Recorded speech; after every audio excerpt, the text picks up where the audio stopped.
discarded needles and sharps.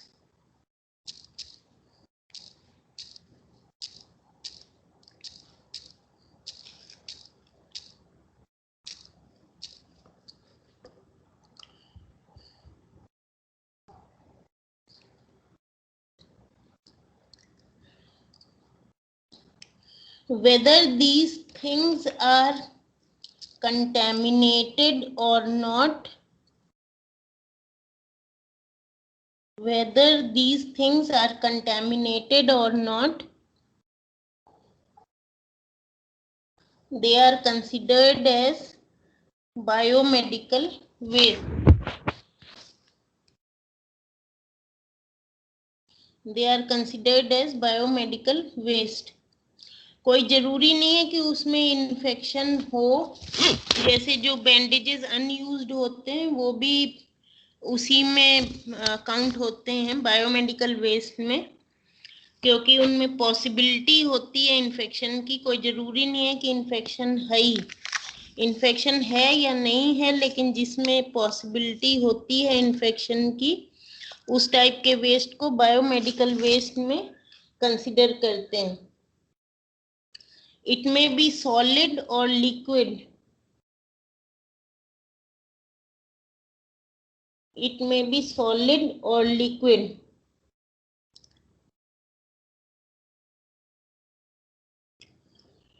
अब उसमें infectious waste कौन सा होता है और अनइन्फेक्शियस कौन सा होता है, थोड़ा सा एग्जाम्पल दे सकते हैं। Examples of infectious biomedical waste. Examples of infectious biomedical waste include examples of infectious biomedical waste include discarded blood,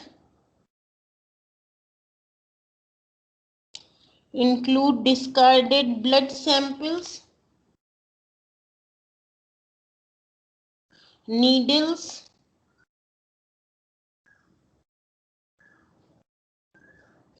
microbiological cultures,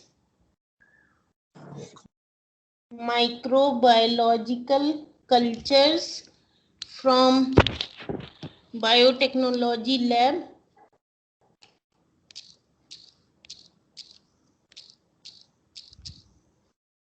microbiological cultures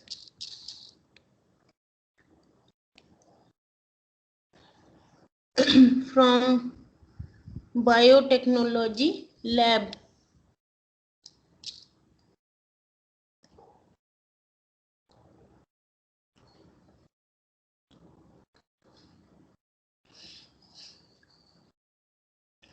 Human parts, tissue,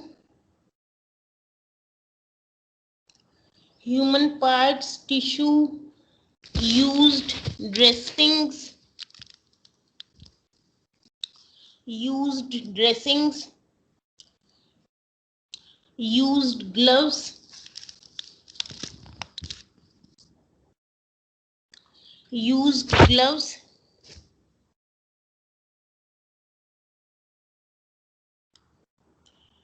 and other pathological things,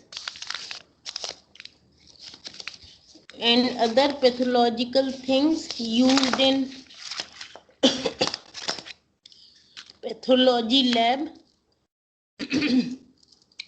and other pathological things used in pathology lab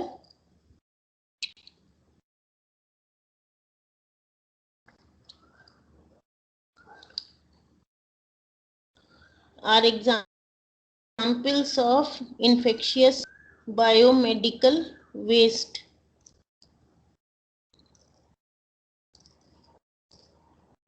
Are examples of infectious biomedical waste.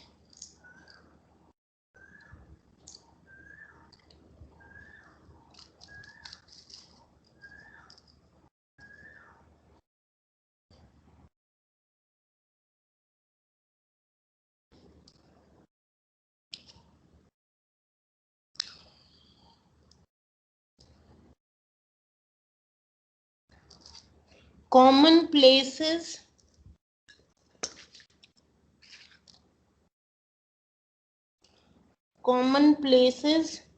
which produce biomedical waste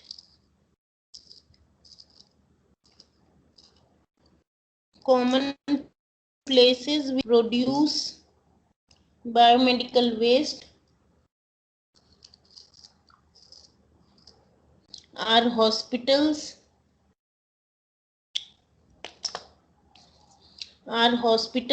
clinics,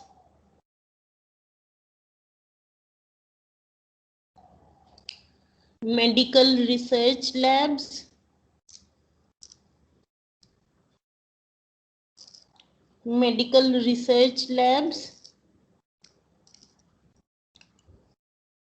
other healthcare services,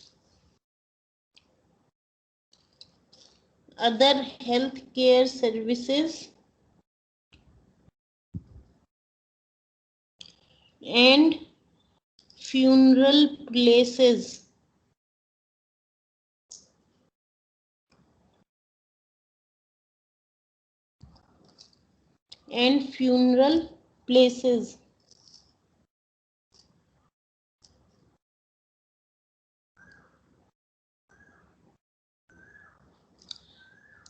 तो इन जगहों में generate होता है biomedical waste. क्या होता है biomedical waste वो बता दिया। उसमें इन्फेक्शियस वाले भी हो सकते हैं और पोटेंशियल फॉर इन्फेक्शन वो वाले भी हो सकते हैं। मतलब पोटेंशियली इन्फेक्शियस भी हो सकते हैं और जो वास्तव में इन्फेक्शियस हैं वो भी हो सकते हैं। और खाली medical facilities, clinics, pathology labs, hospitals, इन सब के अलावा जो है बायोटेक्नोलॉजी की लैब्स, माइक्रोबायोलॉजी की लैब्स, इन सब से भी बायोमेडिकल वेस्ट जनरेट होता है।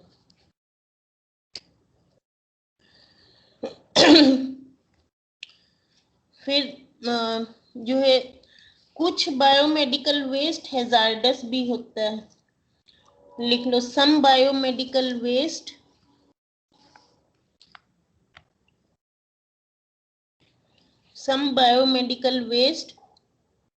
may classify as hazardous waste also.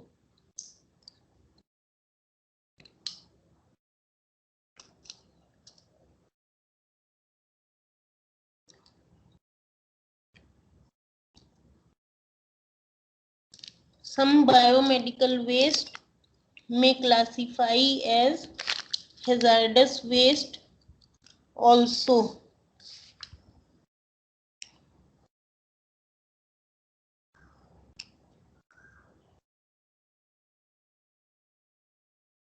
Such as radioactive materials,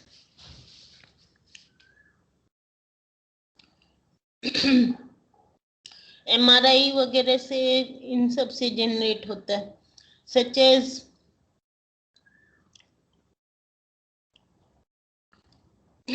radioactive materials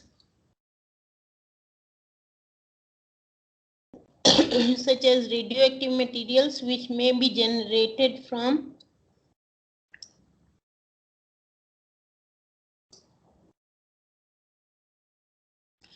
MRI facilities, etc.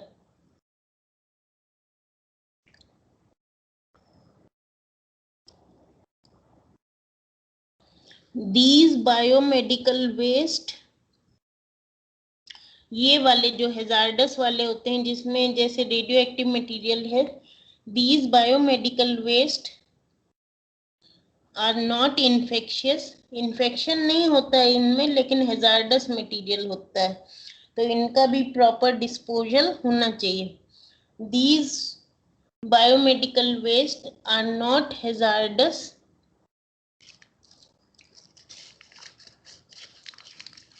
These biomedical waste are not hazardous, but still require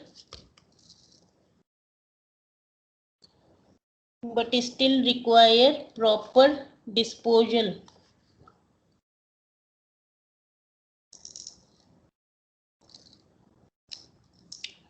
but still require proper disposal.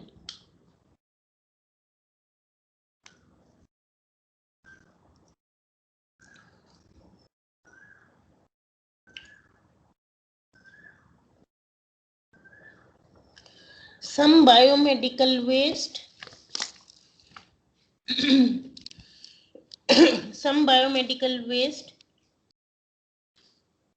are multi-hazardous.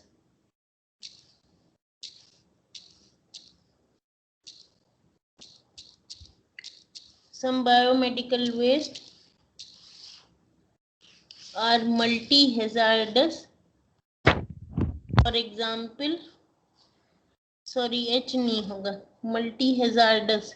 For example, tissue samples, जैसे biopsy में जो sample लेते हैं. For example, tissue samples kept in formalin. Biopsy के लिए जो tissue sample लेते हैं वो फॉर्मेलिन में रखते हैं. For example, tissue sample kept in formalin for biopsy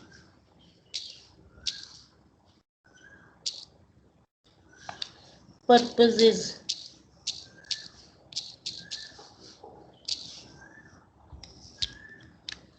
Such as tissue sample kept in formalin for biopsy purposes.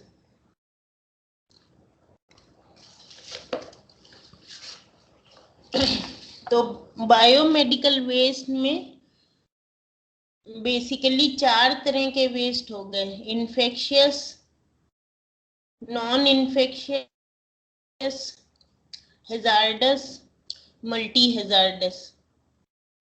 इसके हैजार्डस, यहाँ पे जो हैजार्डस वाले डिस्कस करेंगे, ये हैजार्डस जो हैं वो केवल बायोमेडिकल वाले हैं. इसमें सिंपली केमिकल इंडस्ट्री वाले हैजार्डस वाला इसमें नहीं आएगा.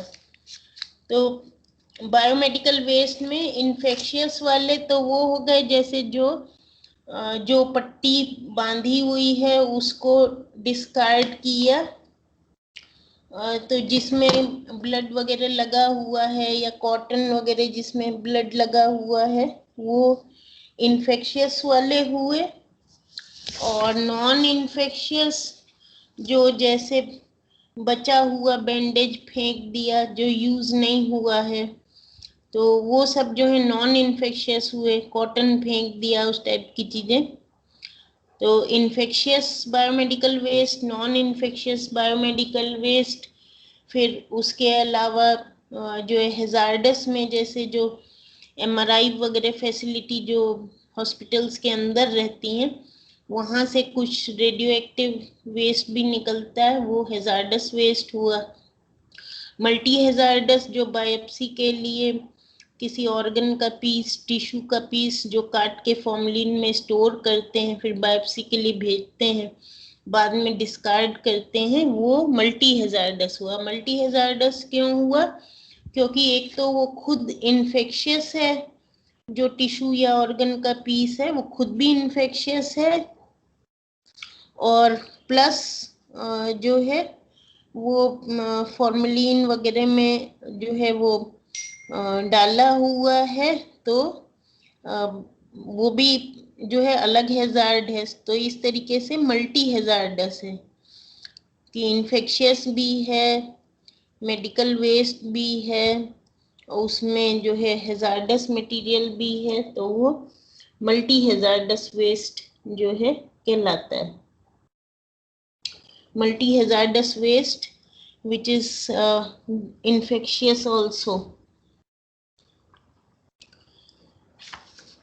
Now, so this is what qualifies as biomedical waste, where it is generated, and how many types of biomedical waste are there.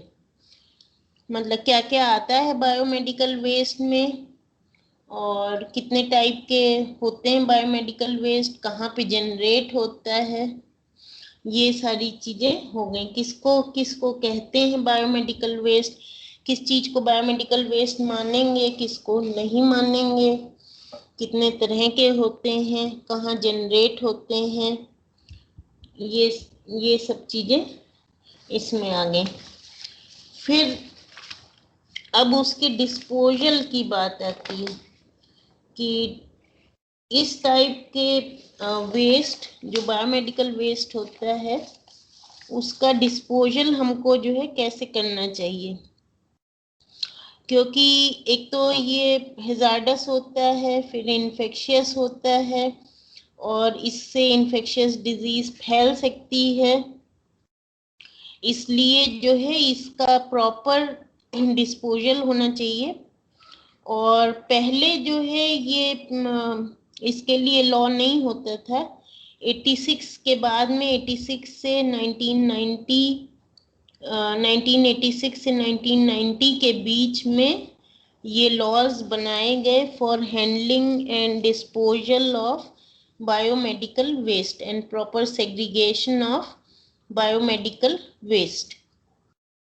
तो ये भी लिख लो कि दी स्टोरेज हैंडलिंग, या लिखो दी regulations for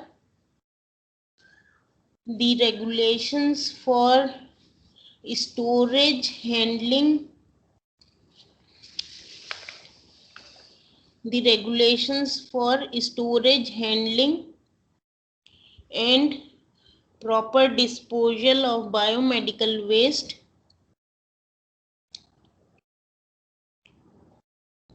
the storage handling and proper disposal of biomedical waste, the regulations for storage handling,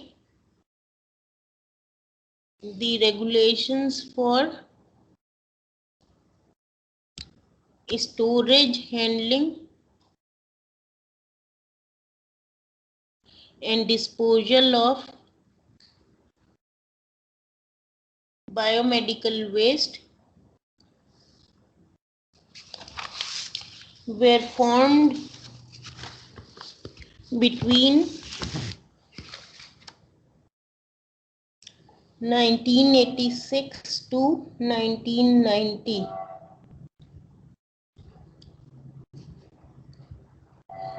Were formed between 1986 to 1990.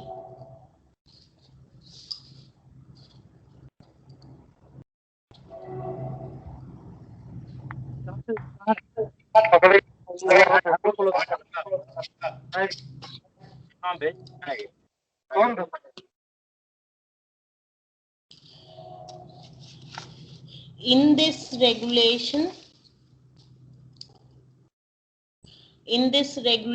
it was discussed. In this regulation, it was discussed that doctors, nurses,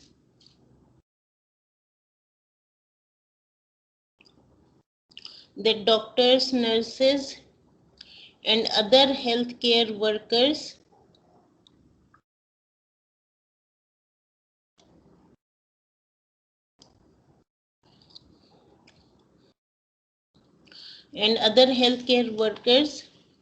are at potential risk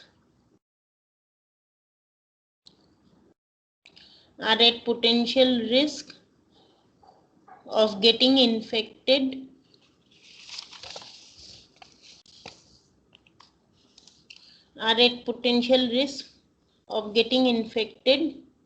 by biomedical waste,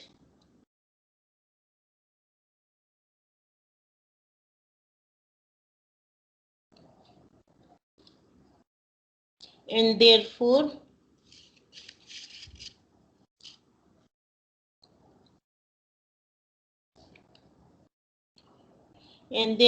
biomedical waste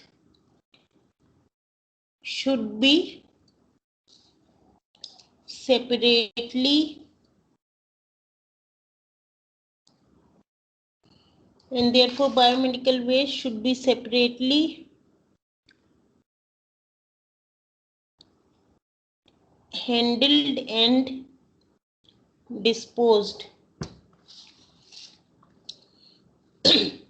And therefore biomedical waste should be separately handled and disposed.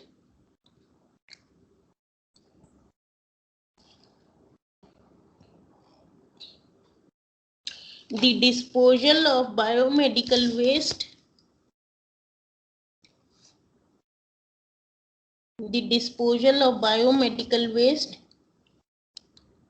can be on site or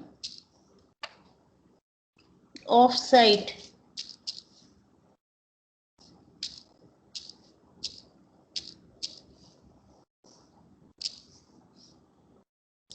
The disposal of biomedical waste can be on site or off site.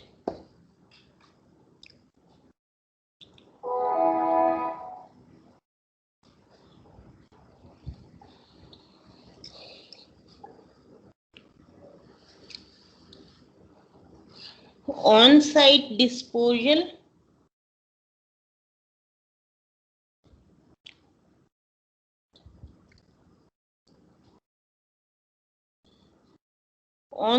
disposal requires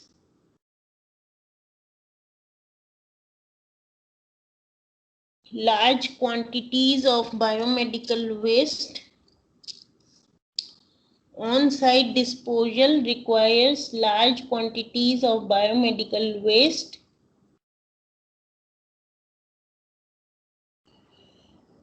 space, labor, and budget for expensive equipments. On-site disposal of biomedical waste requires large amounts of biomedical waste,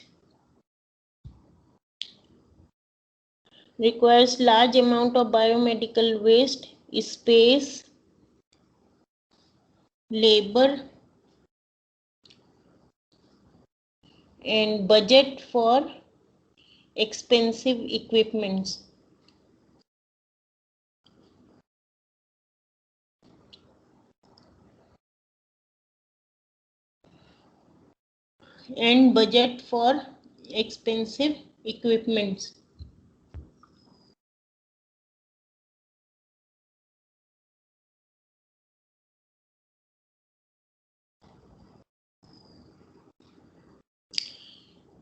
Off-site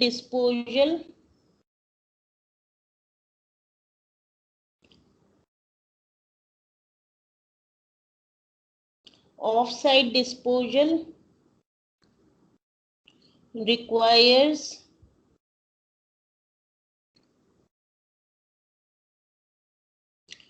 trained employees. Off-site disposal requires trained employees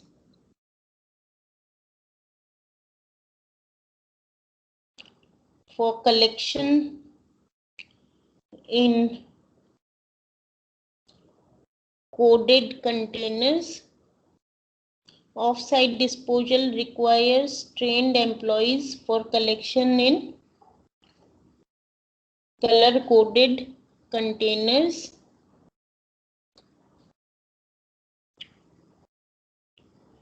and transportation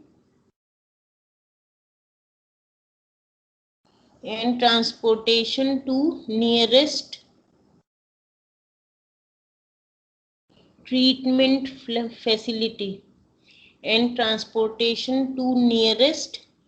treatment facility.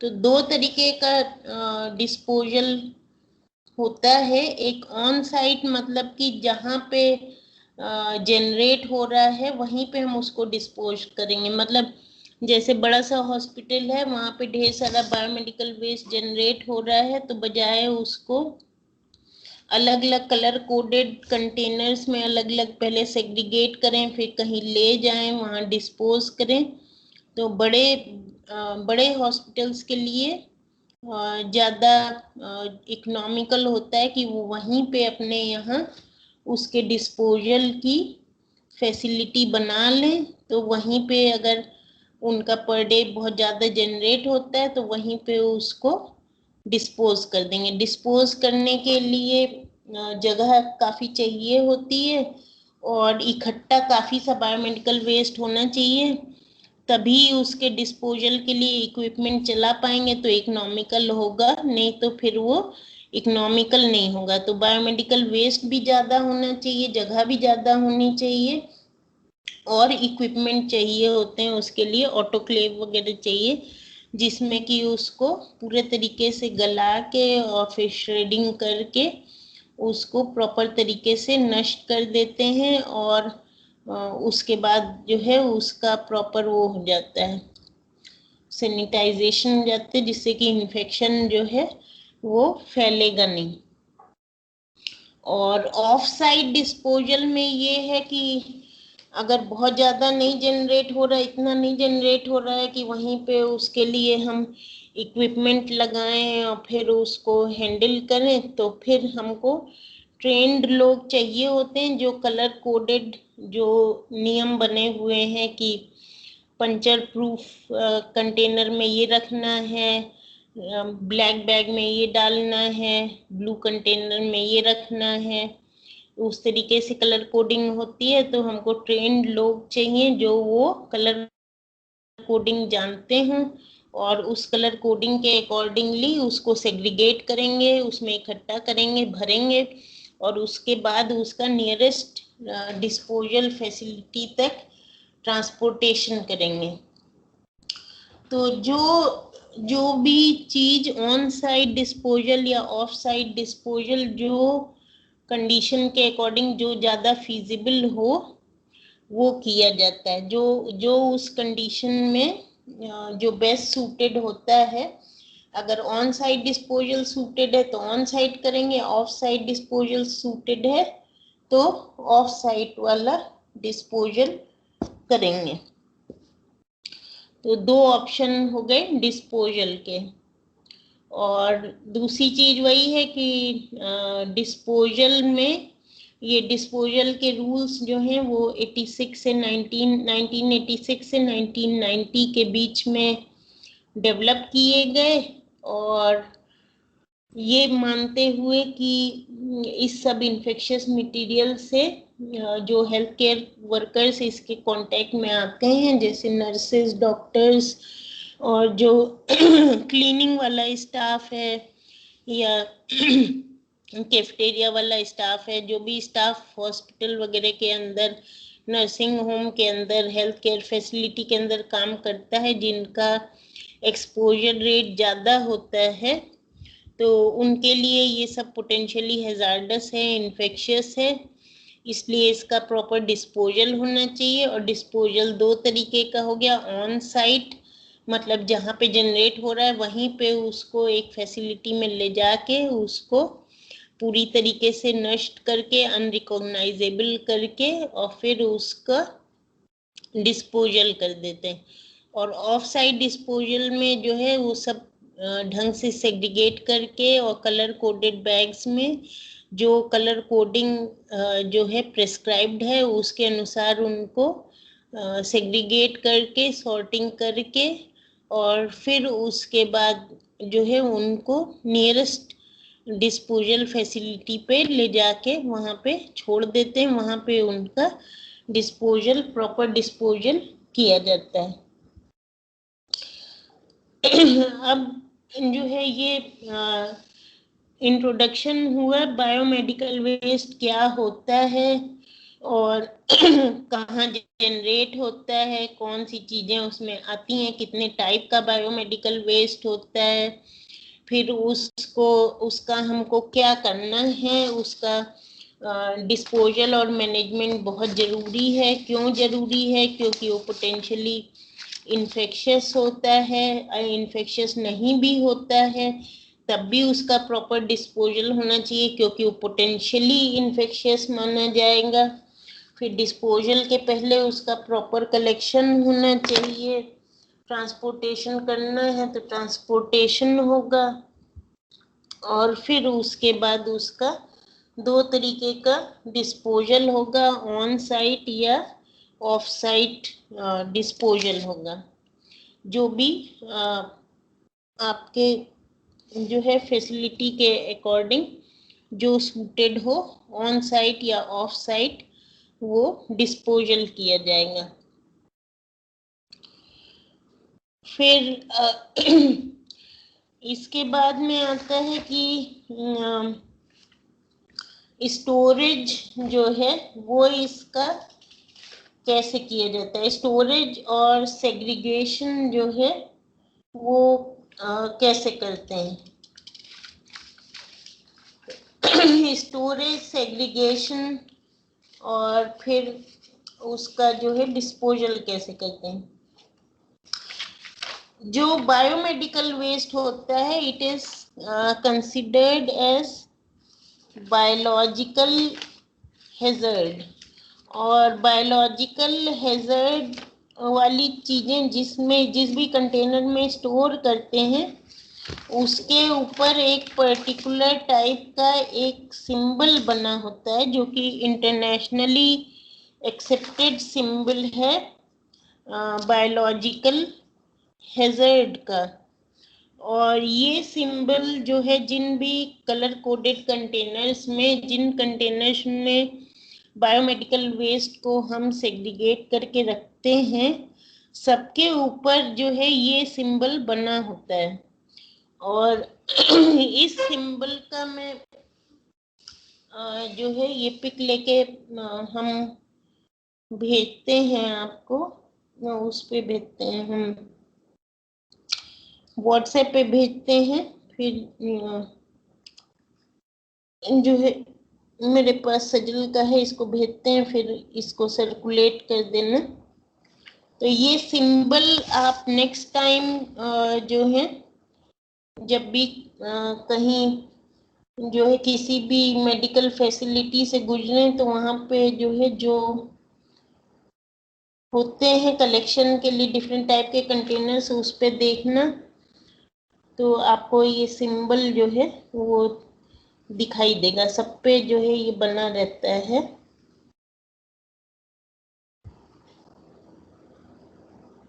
ये मैंने भेज दिया, अभी जा रहा।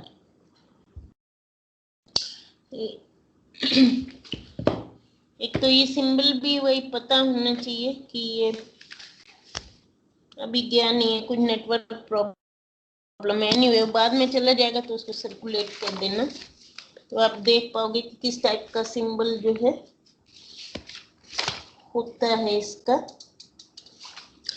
अब कुछ 2-4 line लिखो उसके बारे में। Storage and segregation of biomedical waste, मतलब how to store and separate it in different types of containers. What are the regulations?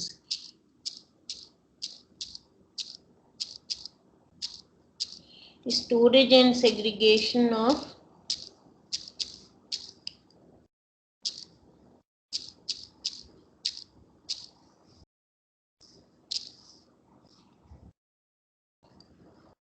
Biomedical waste.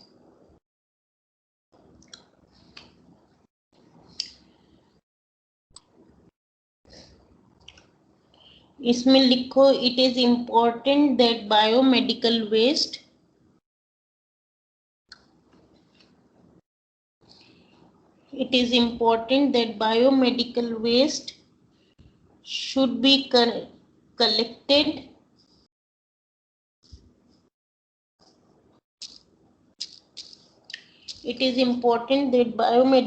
should be collected in leak proof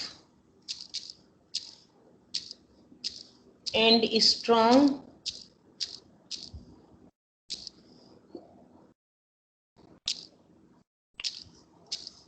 containers.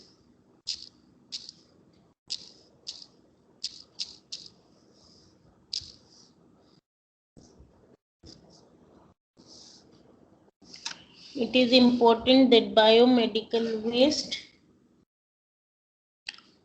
should be collected in leak-proof and strong containers.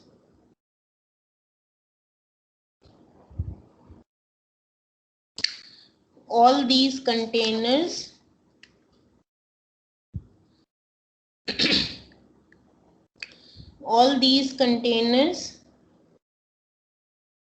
are marked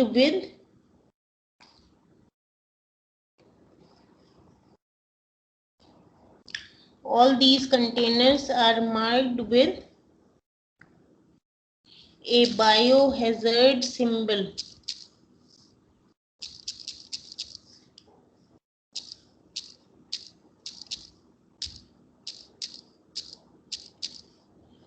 All these containers are marked with a biohazard symbol. और ये symbol वही है जो अभी ये भेजा है. All these containers are marked with a biohazard symbol.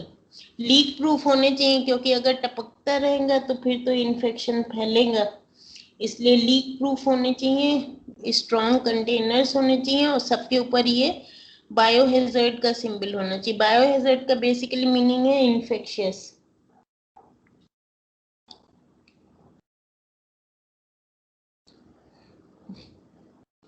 The labels and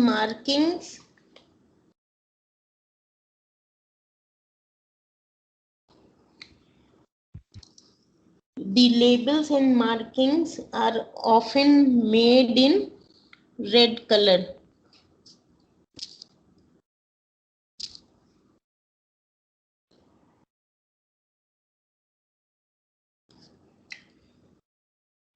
ये सिंबल है, ये इसको सीधा करके देखोगे तो वो डबल वाला सर्किल नीचे की तरफ होएगा, ऐसे आ गया है. इसको रोटेट करके देखोगे तो डबल सर्किल वाला नीचे होगा, सिंगल सर्किल ऊपर को होगा और फिर तीनों को क्रॉस करता हुआ एक और सर्किल पीछे की तरफ दिखाई देता है. लाल से अक्सर जो है लेबल लगे होते हैं जिससे कि एकदम दूर से दिखाई देगा. The discarded needles are collected in separate container.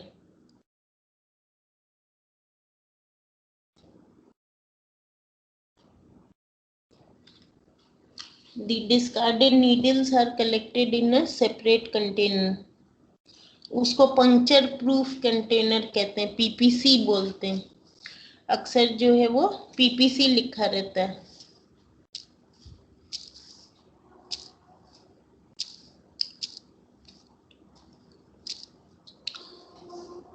जैसे जहाँ पे आप वैक्सीनेशन के लिए जाते हैं वहां पे भी एक वाइट कलर का पंचर प्रूफ कंटेनर रखा रहता है, उसके ऊपर पीपीसी लिखा हुआ था. उसमें जो है हर एक का करने के बाद में नीडल जो है तोड़ के उसमें डालते जाते हैं पीपीसी में.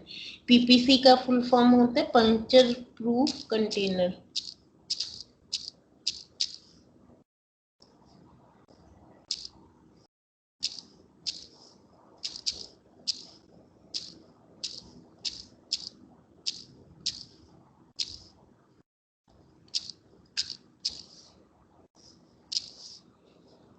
PPC stands for puncture proof container.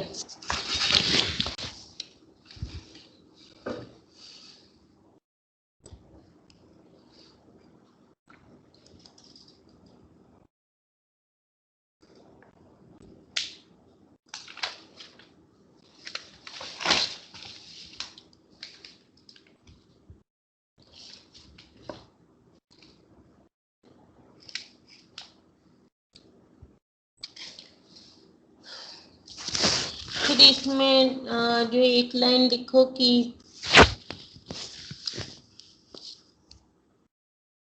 there is a limit on the time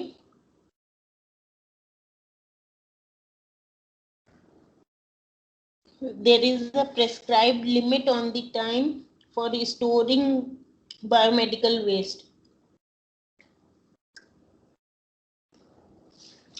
There is a prescribed limit on time for storing the biomedical waste.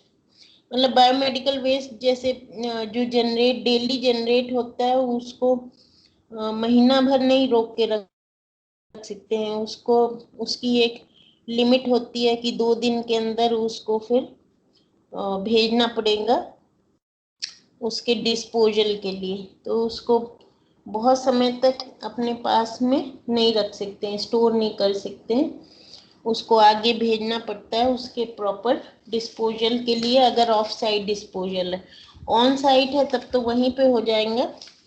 In any case storage is only for prescribed limited time period. The workers handling the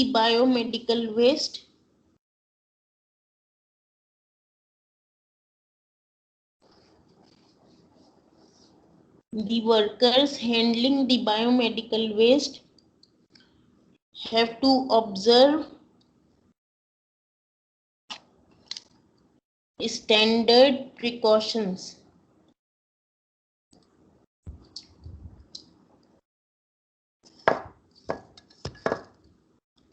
The workers handling the biomedical waste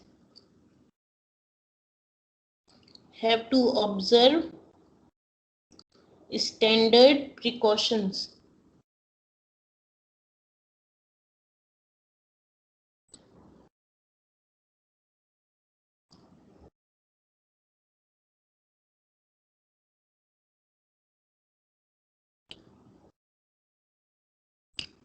The treatment of biomedical waste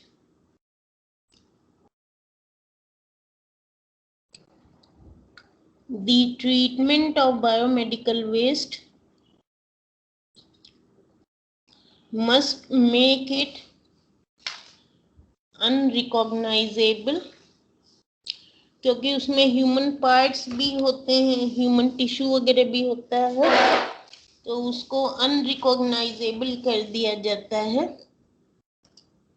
तो treatment में जो है उसको ऐसे कर देते हैं कि एक तो अनरिकॉग्नाइजेबल हो जाए और अनइन्फेक्शियस हो जाए।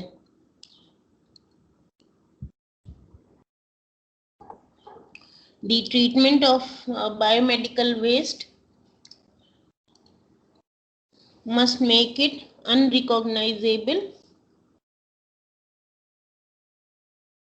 and also uninfectious.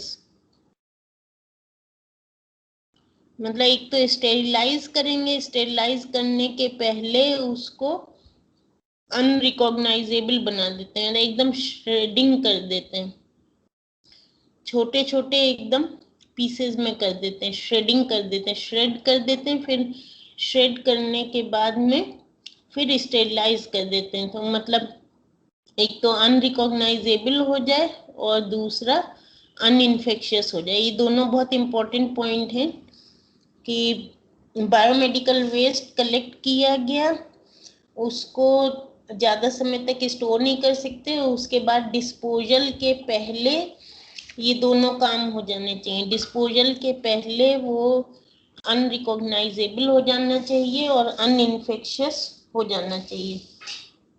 जब अनरिकॉग्नाइजेबल हो जाता है और अनइन्फेक्शियस हो जाता है तब उसका डिस्पोजल किया जाता है।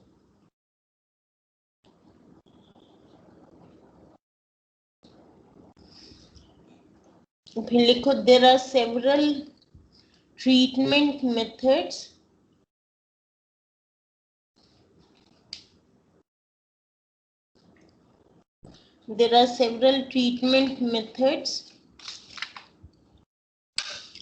which help to make the biomedical waste. There are several treatment methods which help to make the biomedical waste unrecognizable and uninfectious.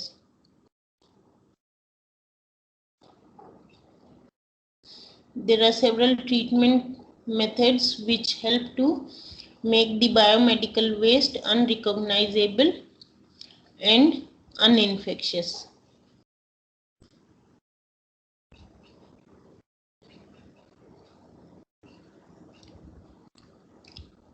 अब ट्रीटमेंट ऑप्शंस हेडिंग डाल के छोड़ दो, इसको नेक्स्ट क्लास में बताएंगे मंडे को कि कौन से ट्रीटमेंट ऑप्शन होते हैं। ये ट्रीटमेंट ऑप्शन जिससे कि जो है अनरिकॉग्नाइजेबल हो जाता है, श्रेडिंग जिसमें करते हैं, और फिर स्टेरिलाइजेशन के लिए ऑटोक्लेव यूज करते हैं।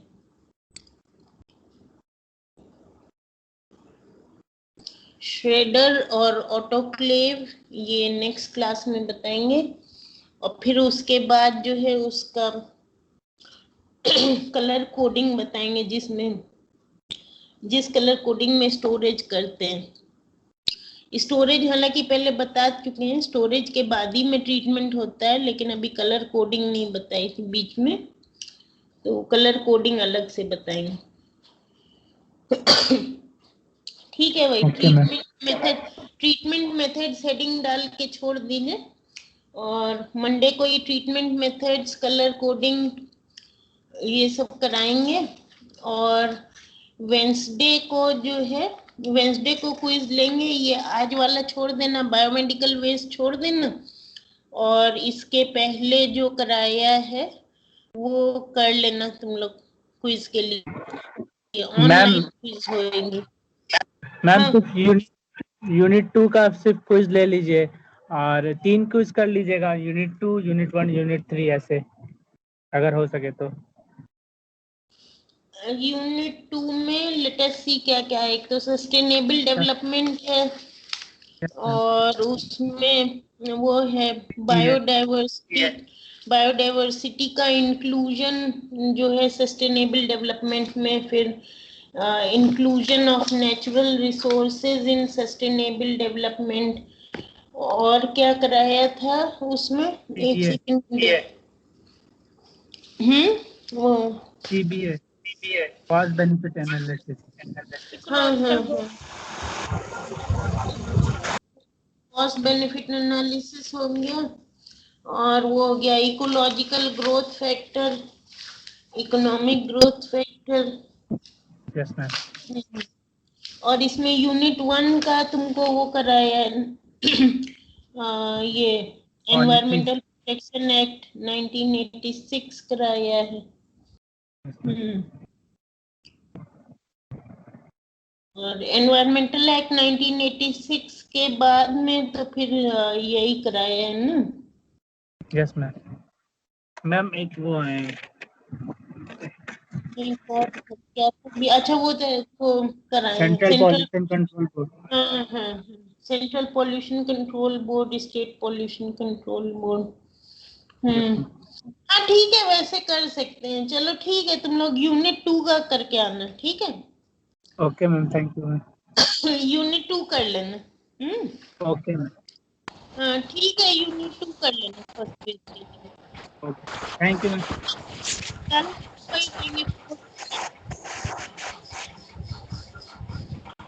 कल रश्मि मैडम की क्लास होगी कि नहीं? अभी नहीं पता मैम, अभी कुछ इन्फॉर्मेशन नहीं है। अच्छा ठीक है, इन्फॉर्मेशन मिले तो कल बता, नहीं तो 4 to 5 लेंगे, ठीक है। Okay ma'am. हाँ okay, bye. Thank you ma'am.